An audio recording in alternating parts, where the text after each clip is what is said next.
Hey guys, if you've watched a Star Rail Showcase video before, you may have seen the term cost being thrown around, sometimes in the comments section, but almost always in the title, and often front and center if you visit certain run tracking websites.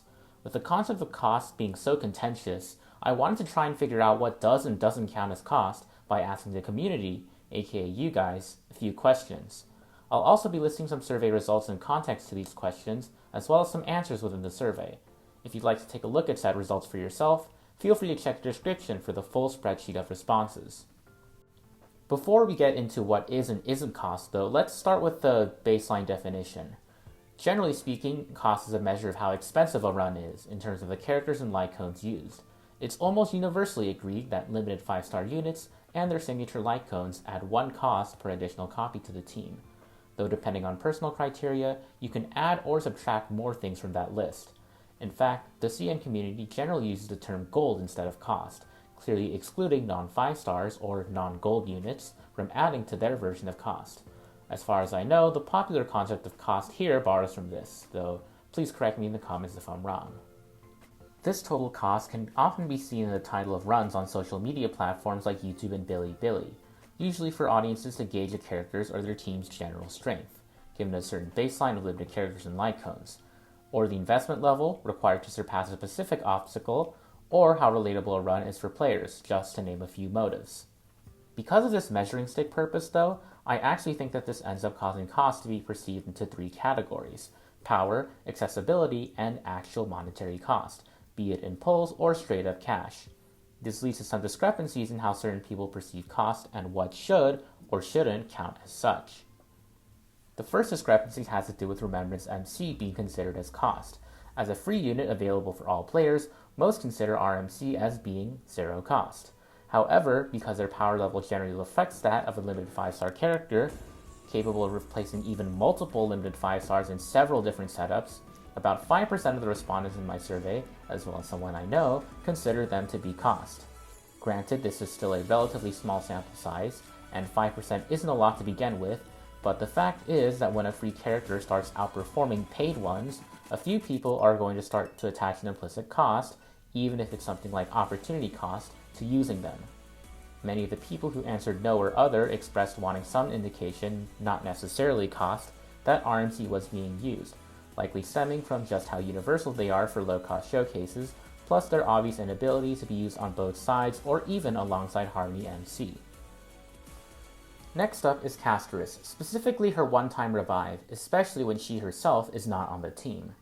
Over 2/3 of users surveyed reported that usage of this global passive should count as cost, since pulling and owning Casteress, an extra limited 5-star, is required for access to it. Depending on the run in question, it may either serve to reduce hit RNG or be downright required for otherwise impossible sequences. Some have expressed that it might be better to have the global passive expressed as its own statistic next to cost, rather than lump it in with the cost total, as doing so would provide more specific insight on how the run is pulled off. Standard characters have been a bit of a touchy topic when it comes to cost as well. On the one hand, you can't guarantee which of the 7 you get from a 50-50 loss or from standard warp banners. On the other, we have gotten 2 free 5-star selectors, one of which is still available right now at 300 pulls, with the potential to choose a third should you be willing to constantly re-roll a departure warp, which personally I don't recommend. As such, it is possible for players to guarantee E1 or even E2 of any singular 5-star character of their choice, making them quote-unquote 0 cost. At least 2/3 of surveyed users are in agreement with the 0 cost conclusion, though I obviously can't be sure if this is their reasoning exactly. There is also a noticeable power gap between standard 5-stars released back in 1.0 and limited 5 stars today, with Bronya being the only one that even approaches the gap. This has led to some wanting to distinguish them as being only half a cost, or standard cost, separate from the normal cost which only counts limited 5 stars. Especially since you naturally collect more standard characters the more pulls you spend.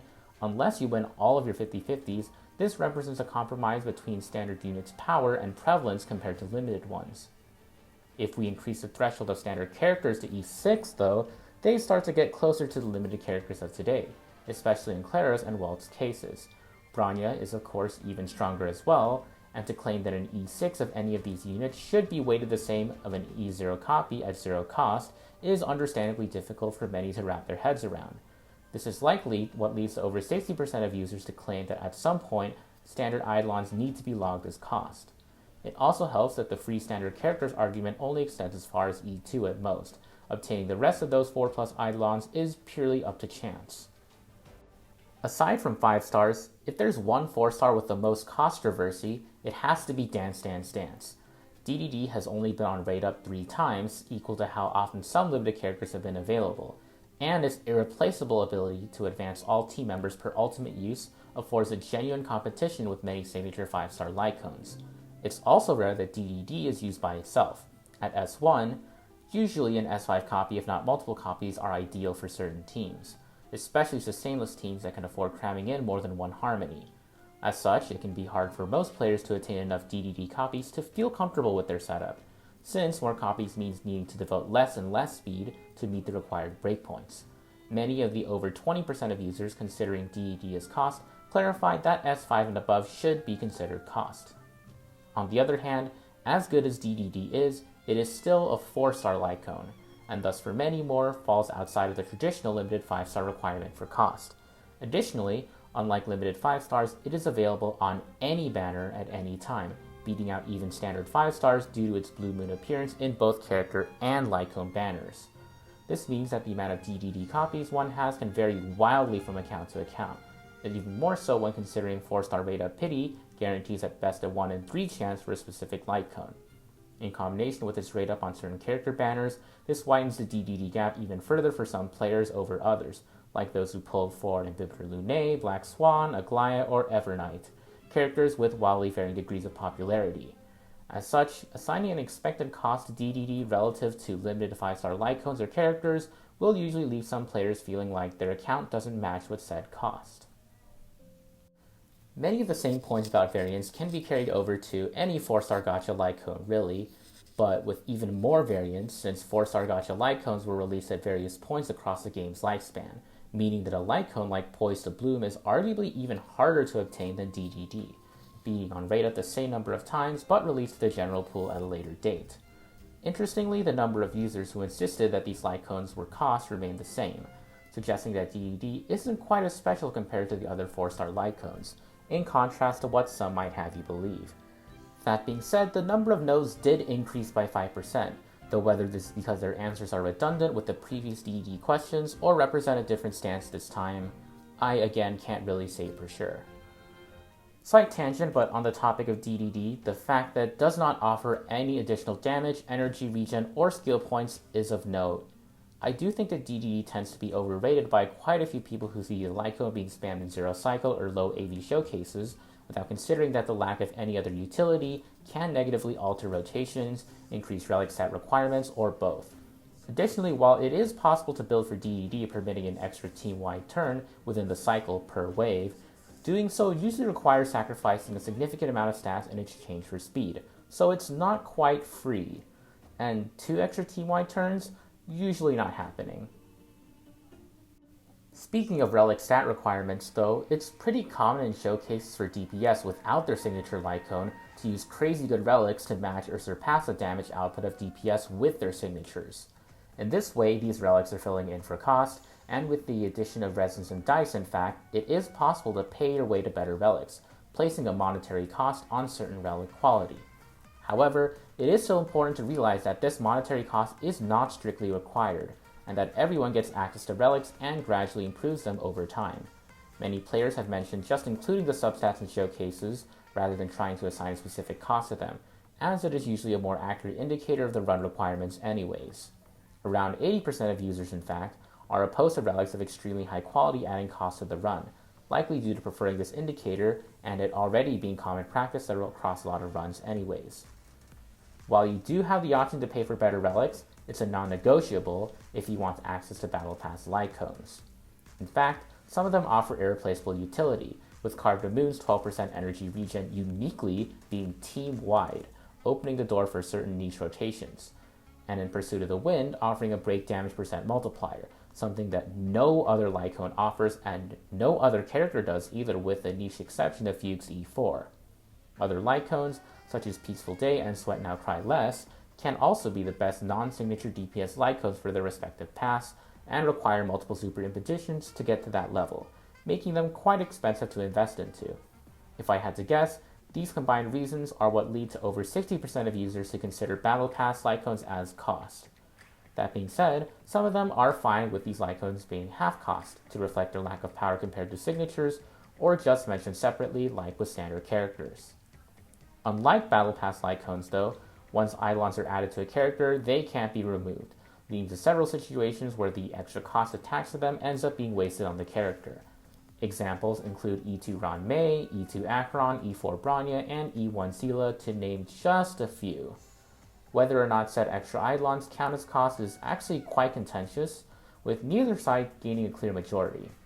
In general though, if the Eidolons add a layer of comfort or remove certain RNG steps, then they are typically considered as cost. Whereas if they can be adequately proved to be useless, which can sometimes be hard to convince an audience of, some are okay with ignoring the extra cost. In either case, it's best practice to lean on the side of safety and point out the difference between that useful and actual cost of a run, if such a difference exists. While it's generally agreed upon that limited 5 stars add cost to the team, with the shift of 3 limited characters to the standard pool, Seele, Blade, and Xuan are now Schrödinger standard units, and the vote distribution reflects this. A little over 60% consider these 3 to be cost, most likely owing to their once limited 5-star status and many players having pulled them as limited units. Now, obtaining them in any given banner might even be harder, since now it's a 1 in 7 chance to attain them off a 50-50 loss, which inherently happens less often than obtaining the rate of character too. That being said, out of the 3, Blade did end up rerunning, so while not confirmed for everyone, there is precedent for a lost character to be featured as a rate up at some point in time, so maybe obtaining them might not be as bad as trying to snag a specific limited 5-star character. Similar to standard characters though, their power level hasn't aged well into today, with Blade possibly being the only exception and still being significantly behind the strongest HP drainers even post-buffs, leading to a similar sentiment behind those who don't think that they should quite count as 1 cost, where the alternative is posting them at either standard or half cost. On the opposite end of weaker and once costly characters, we have the stronger and once free characters, who, funnily enough, all seem to pose the same way. Coincidence? Who knows? Surprisingly, this one is almost split down the middle, much like the useless Eidolons query, with a very slight edge towards counting as cost this time. Despite being free units, all these characters have had, are having, or will have rate-up limited banners, which is particularly useful if you want to go for their Eidolons. And while it seems that for many the no-cost argument goes out the window once you start thinking beyond E0S0. Another factor to consider is that they won't be free forever, meaning that if players want to obtain a copy of these characters but miss the redemption period, they'll have to pull them in the same way they would for any other limited 5-star. It certainly also helps that these units feel like 5 stars when it comes to gameplay. Ratio, while much harder to use now, was a dominating meta threat for his time, if not the best DPS. Archer is really strong to current content, and Dan Heng Permanencer Terray is looking to be on the same comfort level, if not higher, than most of our premium sustains, especially when factoring in his extra synergy with Sunday and Robin. Nevertheless, the fact remains that, as strong and eventually limited as these units are, they're still free and universally available for a significant period of time, and so start off with a total of 0 monetary cost, which many equate to 0 cost. Hey, speaking of free and universally available 5 stars, what about those Golden Companion spirits? Well, interestingly, despite being similar in execution to our free 5-star DPS men, Ranmei and Luocha are much more likely to be considered as cost, with over 2/3 of people voting as such. This may be for a few reasons. Access-wise, they were initially on rate-up with no promise of a free copy of them, with this new temporary method of claiming them only available a year later, and after their first reruns. This differs massively from Ratio's, Archer's, and Peter's situations, where all 3 had their free copy come alongside their first banner. Additionally, with the 2 playing more unique supportive roles, their power has aged into today's meta a lot better, with Ranmei still finding use as the only non-break confined weakness break efficiency buffer at E0, and Luocha's frequent and significant healing finding adequate use in today's sustained focus environment. If we want to look into the future, the tough spirit of the room is that the Golden Companion spirit doesn't just have to choose between Ranmei and Luocha either. Sometime in the distant future, we'll have even more limited 5-star units to choose from, meaning that the value of Golden Companion spirits is due to go up over time, and soon it may not be a free Luocha or Ranmei you get to redeem, but an insert limited 5-star of your choice. Getting more golden spirits also means losing your 50-50 to an E7 5-star twice, so it's also Hoyo's way of working around the cap of 5-star units you can obtain, so to speak. This is 1, exclusively something for whales to worry about right now, and 2, equates a golden companion spirit as being equivalent to 2 5-star characters, which most will agree should count as some sort of cost. Just like with the other freebie 5-stars though, some will argue that unless you go beyond E0 of a single one of these units, then they can be reasonably counted as 0 cost. And for the final yes or no question in this survey, we have the light cones purchasable through memory shards. Just like the Battle Pass light cones, these are only obtainable through spending real-world money, and they also have the distinction of being available on limited banners at a previous point. Almost 90% of respondents said that these light cones should count as cost, despite there being a potential argument that, as newer additions to the Battle Pass market, these light cones are free in comparison to what older Battle Passes offered. Still though, it seems as though the 40 USD price tag and the waiting period about half a year per S1 is enough to convince most that these light cones are well and truly limited cost. Honorable mention to Moze though, since his situation is pretty unique, and had I not forgotten about him, I would have included a survey question for him too. What's different about Moze compared to the other 4-stars, other than, well, being the latest one, is that he was only available during Fei Xiao's banner. Not on any light cone banners, not from standards, not even on any limited character banners that didn't feature Fei Xiao in the lineup.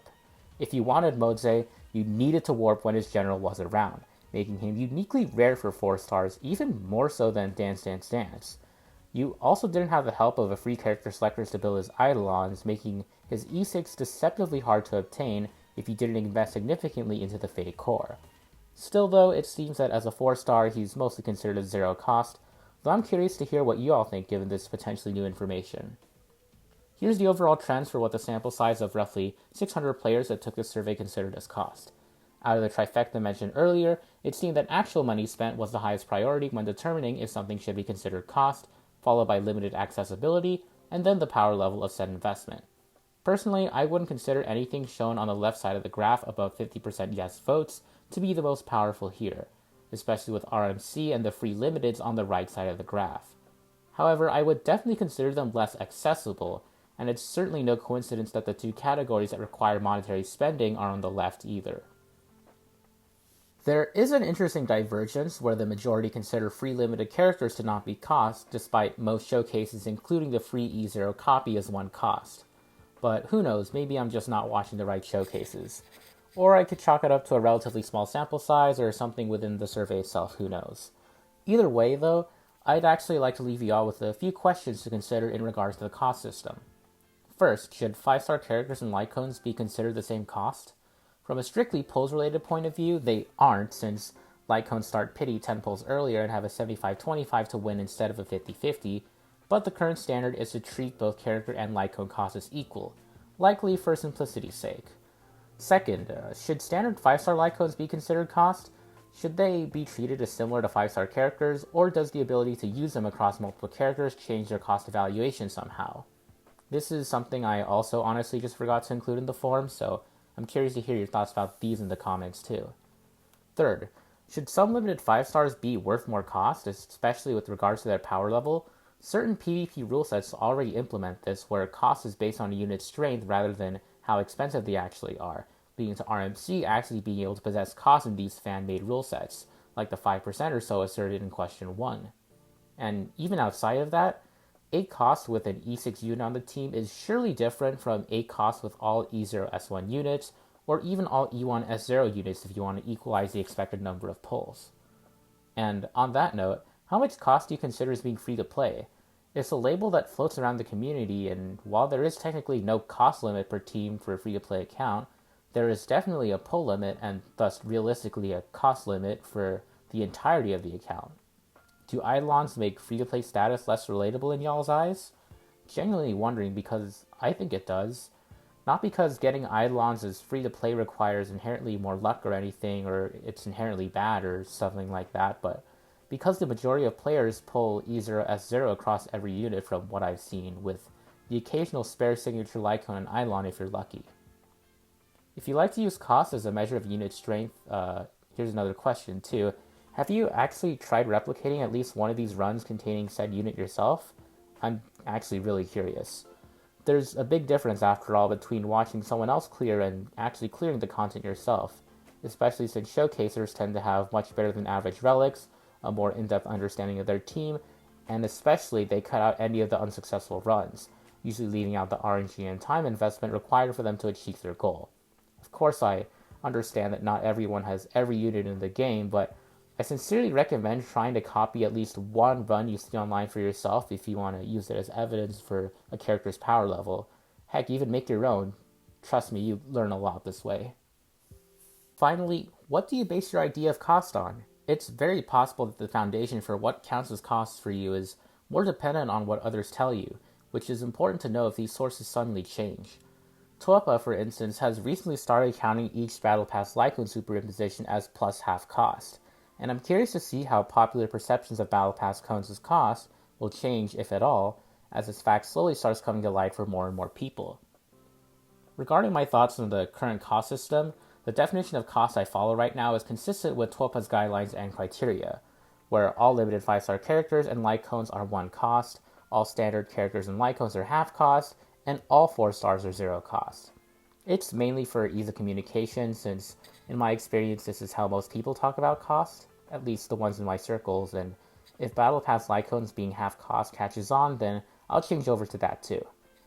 I do find cost to be pretty good shorthand, like for example 3 cost Casterus being shorter to write than E0 Casterus plus E0 Hyacine plus E0 Evernight or Tribi. That being said, outside of occasionally posting my own clears on Tuopa, I don't really fixate on cost within my own channel, for 2 main reasons.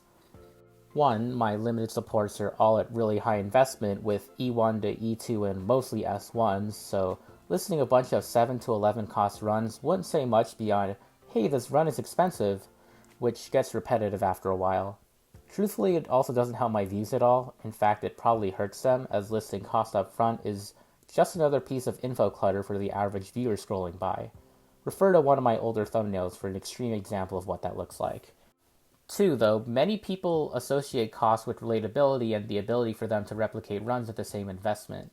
And even though I want people to learn or be entertained by my showcases, I don't really concern myself with cutting costs at every possible corner I can. If I can reduce RNG by adding like a signature, I most likely will, just for the sake of my sanity. And I've never really made it a point for everyone to follow my clears the exact same way as me, since making fun and unique runs usually requires doing stuff that the average player either doesn't think about or lacks the power to achieve. Like, I don't think I see anyone using Silverwolf's S1 these days, and generally I would not recommend investing into that if you didn't accidentally pull it at the start of 1.2 like I did. For transparency's sake, though, I always make it a point to post my Eidolons and Lycones at the beginning of every showcase, just so that people have their expectations properly set for what they might need to pull off the same wacky things that I do from time to time. Let me know what you think about these lines of reasoning, though, and if you'd like for me to adjust the way I present my showcases with this context in mind.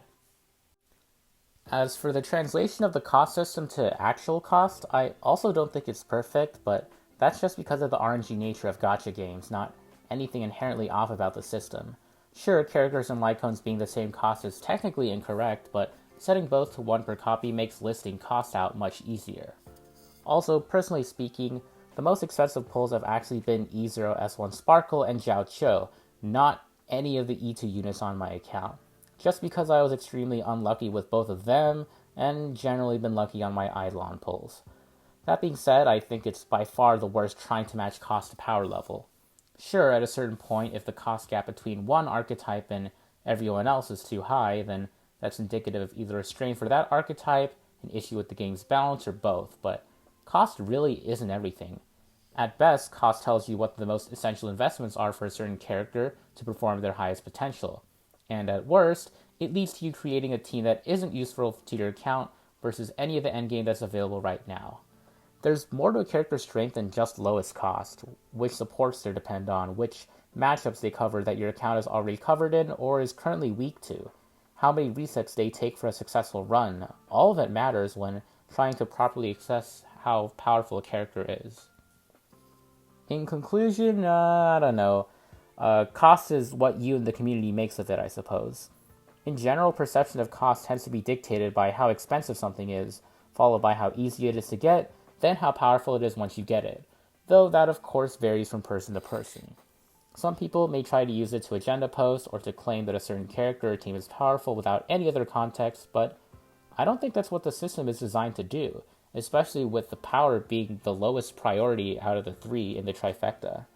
Sure, expensive teams tend to do better, and cheaper teams tend to do worse, but ask your casterist main to replace RMC with Sunday and see how that goes, for example. Cost definitely has its place if appropriately defined and contextualized, narrowing down what investments could be best for each team, and serving as useful shorthand by setting proper expectations for what each character is capable of achieving at their peak, but it's just as easy to misdefine and take it out of context. In the end, you can get all the recommendations you want from as many people as you trust, but ultimately, it's up to you and your judgment to decide if that next pull and cost increase is really worth the price tag. Thanks for watching.